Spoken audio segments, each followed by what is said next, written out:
ఓం ఉదయం బ్రహ్మస్వరూపం సాయం ఉదయం బ్రహ్మస్వరూపం మధ్యాంతమహేశ్వరః సాయంకాలదా విష్ణు త్రిమూర్తిస్య దివాకరః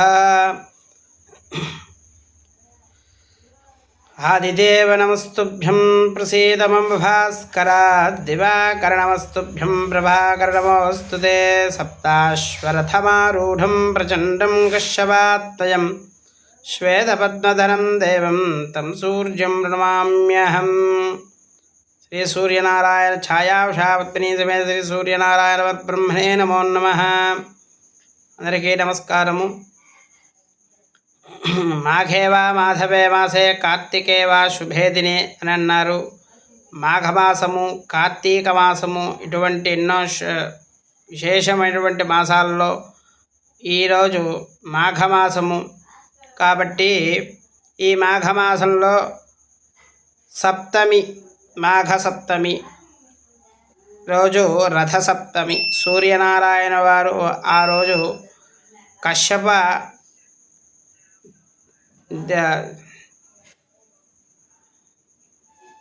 అదితికి కశ్యపుడికి పుట్టినవాడు కాబట్టి, అదితికి పుట్టాడు కాబట్టి ఆదిత్యుడు. ఆది అంటే మొట్టమొదటిగా, ద్విత్యము అంటే దీప్తము అంటే వెలుగునిచ్చినవాడు. ఆదిగా వెలుగునిచ్చినవాడు ఎవడు అంటే ఇప్పుడు కాబట్టి మనకి లైట్లు ఇవన్నీ ఉంటున్నాయి. తర్వాత మునుపటి కాలంలో కిరసనాయిలతో వాటితో వాడాము, అదంతా రాత్రులు. మరి పగటిపూట ఎవడయ్యా మనకి వెలుతురునిచ్చేవాడు అని అంటే సూర్యనారాయణుడు. ఆయన సకల జీవరాశులకన్నిటికీ వెలుగునిస్తున్నాడు.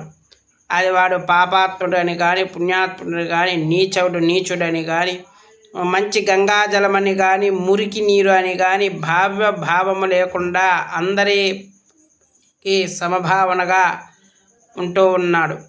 అటువంటి సూర్యనారాయణుడికి మనం ఆయనకి చేయగలిగే ఉపకార్యం ఏమిటయ్యా అంటే మందేహారుణే ద్వీపే అంటే ఆయన ఉదయిస్తూ ఉన్నప్పుడు మందేహారులనే రాక్షసులు ఆయన్ని అడ్డుకిస్తూ ఉంటారు. ఆయన వాళ్ళ అడ్డు తొలగించడానికి ఉదయాన్నే ఆయన సూర్యోదయం కాకముందరే సూర్యుడికి అర్ఘ్యమిస్తే ఆ అర్ఘ్యప్రదాన శక్తి వల్ల ఆ వందేహారులు నశించిపోయి సూర్యుడు మనకి దర్శన భాగ్యాన్ని ఇస్తారు. కాబట్టి సూర్యుడిని ఈశ్వరుడిగా పూజిస్తారు. సూర్యుడు, చంద్రుడు, అగ్ని ఈశ్వరుడికి 3 కళ్ళు. అంటే సూర్యుడిని పూజిస్తే ఈశ్వరుణ్ణి పూజించినట్టే. విష్ణువుకి కూడా సూర్యచంద్రనేత్రాయ అని అంటూ చెప్తారు. అట్లాగే అందరికీ నేత్రాల గురించి వర్ణించేటప్పుడు సూర్యుడు ఒక నేత్రము, చంద్రుడు ఒక నేత్రము అని చెప్తూ ఉంటారు దేవతలకి. అందువల్ల సూర్యుడు సర్వసాక్షిభూతుడు. మనం చేసే కర్మలన్నిటికీ, పాపపుణ్యాలకన్నిటికీ సాక్షిభూతుడు, కర్మసాక్షి ఆయన.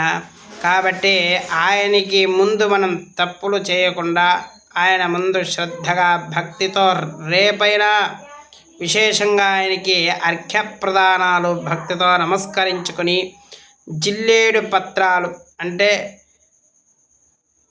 శ్వేత అర్కపత్రము, అర్క అంటే ఆయనకి అర్క అని పేరు ఉన్నది సూర్యుడికి. సూర్య చంద్ర అర్క, సూర్య ఆదిత్య సవిత సూర్య ఖగ పోష గభస్తి హిరణ్యగర్భ అర్క సవిత్రు కశ్యపాత్మజ అని 12 నామాలు కొన్ని ఉన్నవి. ఆ నామాలను జపిస్తూ ఆయనకు అర్ఘ్యమిస్తూ స్నానం చేసి జిల్లేడు పత్రాలు, రేగి పండ్లు పెట్టుకొని స్నానం చేసి స్వామివారిని భక్తి శ్రద్ధలతో తలచి, ఆయనకి దంతాలు లేవు. దక్షయజ్ఞము నాడు వీరభద్రుడు ఆ పూషదంత భిదేన్నమః అని చెప్తారు శివాష్టోత్రంలో. పూషుడు అనే సూర్యుడికి దంతాలు విరగ్గొట్టేశాడు. ఆ విరక్కొట్టడం వల్ల ఆయనకి టెంకాయ కొట్టడం కానీ గట్టి పదార్థాలు పండ్లు ఇటువంటి పెట్టడం కానీ చేయకూడదు. గోధుమ రవ్వ సూర్యుడికి ముఖ్యమైనది గోధుమ రవ్వ. ఆ గోధుమ రవ్వతో పాయసం చేసి చిక్కుడు ఆకుల్లో నివేదన పెట్టి చిక్కుడు కాయలతో రథం తయారు చేసి ఆయనకి అష్టోత్తరం కానీ ఎర్రటి పుష్పాలు జపా కుసుమ సంకాశం కాశ్యపేయం మహాద్యుతిం తమోరిం సర్వపాపఘ్నం ప్రణతోస్మి దివాకరం అన్నారు.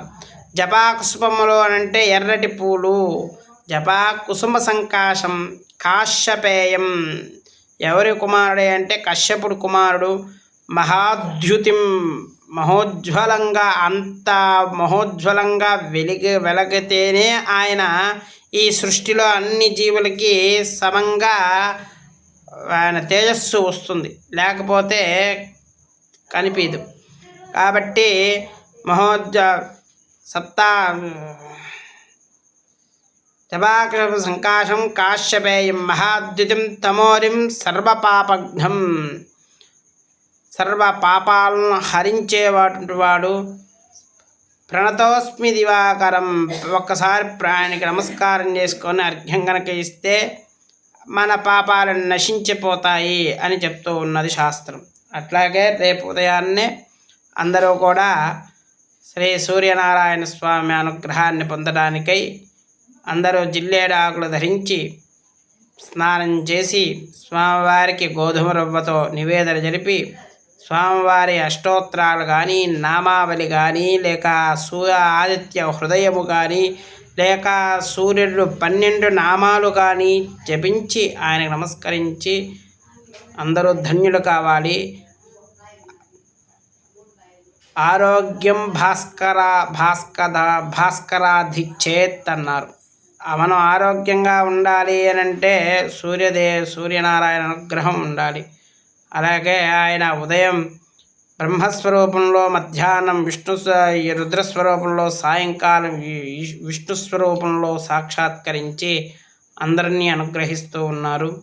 అందరూ కూడా రేపటి ఉదయాన భక్తి శ్రద్ధలతో స్వామిని సూర్యనారాయణని భక్తి పూజించుకోవాలి.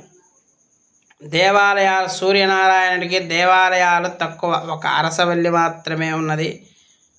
కోనార్క ఇటువంటి కొద్ది క్షేత్రాలు మాత్రమే ఉన్నాయి కొన్ని చోట్ల. ఎందుకయ్యా అంటే ఆయన ప్రత్యక్ష దైవము కాబట్టి ప్రత్యక్షంగా ఆయన కనిపిస్తున్నప్పుడు విశేషంగా దేవాలయాలు ఎందుకనే ఉద్దేశంతో కూడా ఆయనకి ప్రత్యక్షంగా కనిపిస్తున్నారు కాబట్టి ఆయనకి ప్రత్యక్షంగా నమస్కారం చేసి ఆయనే ఇప్పుడు లలితా సహస్రనామంలో చెప్తుంది ఏమని, భానుమండల మధ్యస్థ భైరవి భగమాలిని. భానుమండలంలో ఆవిడ ఉన్నది కాబట్టే ఆ సూర్యుడికి ఆ శక్తి వచ్చింది అని చెప్తున్నారు. తర్వాత ఆదిత్య హృదయం కనుక చూస్తే ఆదిత్య సవిత రుద్రుడు, శివుడు, స్కంద ప్రజాపతి అని చెప్పి స్కందుడు, సుబ్రహ్మణ్యుడు, శివుడు, ప్రజాపతి అన్నీ నువ్వేనయ్యా అని చెప్తూ ఉన్నారు ఆదిత్య హృదయం. అట్లాగా ఈ ఆదిత్య హృదయం చదవడం వల్లనైనా మనకి ఆయురారోగ్య ఐశ్వర్యాలు భగవంతుణ్ణి ఆయన స్వరూపంతో ప్రార్థించి ఆయన అనుగ్రహం పొందాలని, అందరూ సుఖ సంతోష ఆరోగ్యాలతో ఉండాలని కోరుకుంటూ నమస్కరిస్తూ సర్వే జనా సుఖినో భవంతు. స్వస్తి. ఛాయాషాపద్మినీ సమేత శ్రీ సూర్యనారాయణ దేవతానుగ్రహ సిద్ధిరస్తు. తత్సతు.